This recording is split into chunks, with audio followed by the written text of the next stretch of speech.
up, guys, and welcome back to the channel. This is the second time I'm making this video. The first time I was going to go upload it Wednesday before Thanksgiving, and I had nothing on my SD card. Not sure what happened, but here we are making it again. But anyway, I hope you guys like that cold start. Sorry for the wind and stuff, but it is pretty freaking cold out here. My hand just is kind of red from holding the camera already. But anyway, in this video, I told you guys I was going to be kind of explaining everything that was done to this truck, and I'll try and throw in some before and after pictures of it, or I guess pictures of it now. I still have to do a lot of the bodywork and stuff. So anyway, we'll get started. I'm going to pop the hood for you guys real quick, and then we'll start up there and just work our way back.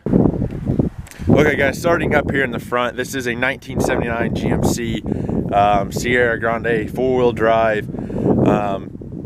My uncle had it for his farm shop way back when, and he parked it in 2013.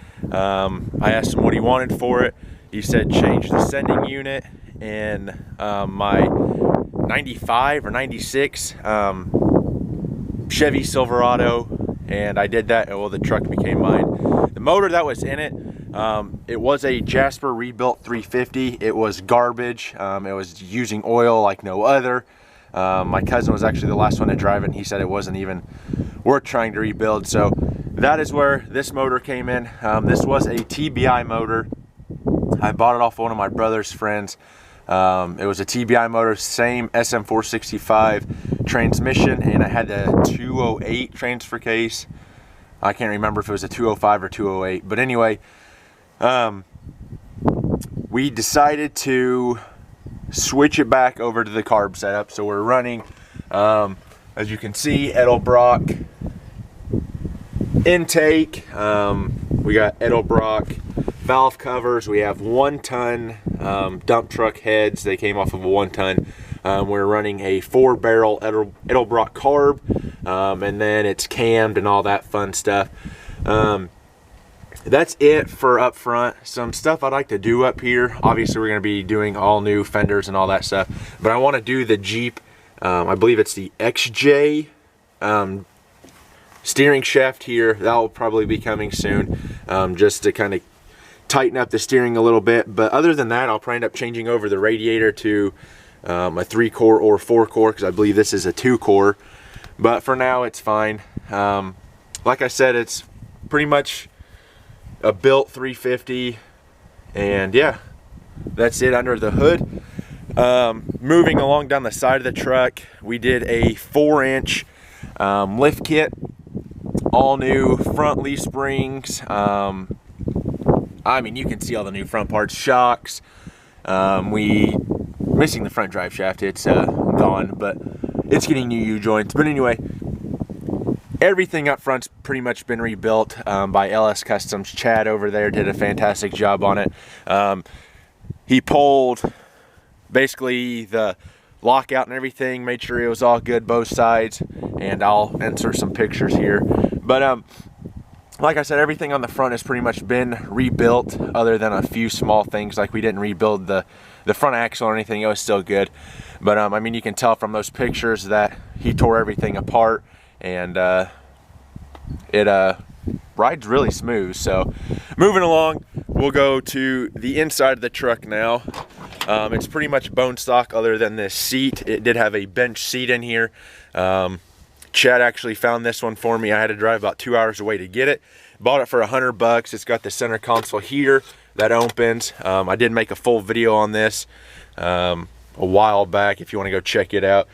But other than that, you have your typical license plate covering the hole in the floorboard. Got some cheap mats in there. I'd like to redo all this in here, but first we got to get new doors and floor pans and inner and outer rockers and all that fun stuff. So that being said, I'm going to take you guys around back real quick, but I'm going to shut the hood, and then I'll pick you guys up back there. Okay, around to the back here, we have a new shackle on this side I had to replace.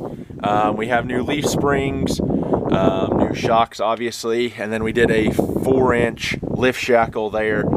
That's about it back here. Extended brake lines. I still need to cut off the emergency brake cables, because we don't have an emergency brake anymore. We decided to get rid of it. We're running a flatbed, not your typical rusted out square body bed.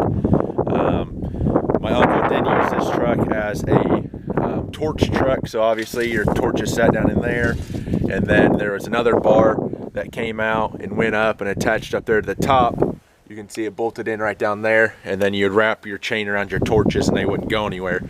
I'm just gonna leave the flatbed. I like the flatbed look. You can see from back here, I mean, it looks real aggressive and stuff. I dig this look. I'd like to put a Reese hitch on it, but I don't know how low it's gonna hang down in here, just in case I want to pull something or hook a trailer up to it. I have a hitch, but it's got to go and get the lights fixed. Not sure what's going on, you guys. I mean, I'm sure if you watch my videos constantly, where you flip on the turn signals, either way the hazards come on. So it's going to be going to the shop tomorrow to get fixed. As far as the wheels and tires, sorry again about the wind. Wheels and tires are 18 by 14 Moto Metal 962s. I didn't want to go with the old school Mickey Thompson because every square body has it. So I just decided to go with something new school. They do need to be cleaned up terribly bad. I mean, they are dirty, and yeah, it's gross. But like I said, it's a 962 wrapped in a 33 1350 18 Irok Super Swamper. I like this tread. I like the looks of it. You kind of have that stretched wheel look, but it's not super stretched on the 14 wide and I mean a 1350.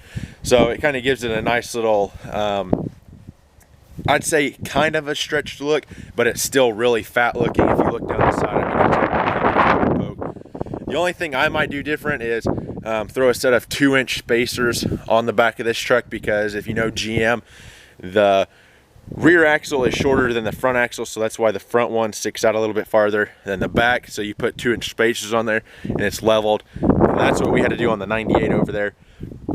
But yeah, that will be coming, and just a lot of odd and end stuff. I still have to get Chad paid up for doing the work, so we're going to get that all done, and then we'll be starting the modifications on this truck pretty heavily. Obviously the whole front end, I would like to black it out. I'm not sure if I want to keep the bumper or do like an off-road move style road armor or something like that on the front of it. You guys let me know down in the comments. If you like the truck, give me a thumbs up on the video. If you don't, just don't hit the dislike. Just don't hit the dislike. But anyway, guys, that's going to do it for this video. Like I said, I had to redo it because I went to go upload it and I had nothing on my SD card. So I apologize for that. But I hope you guys had a happy Thanksgiving.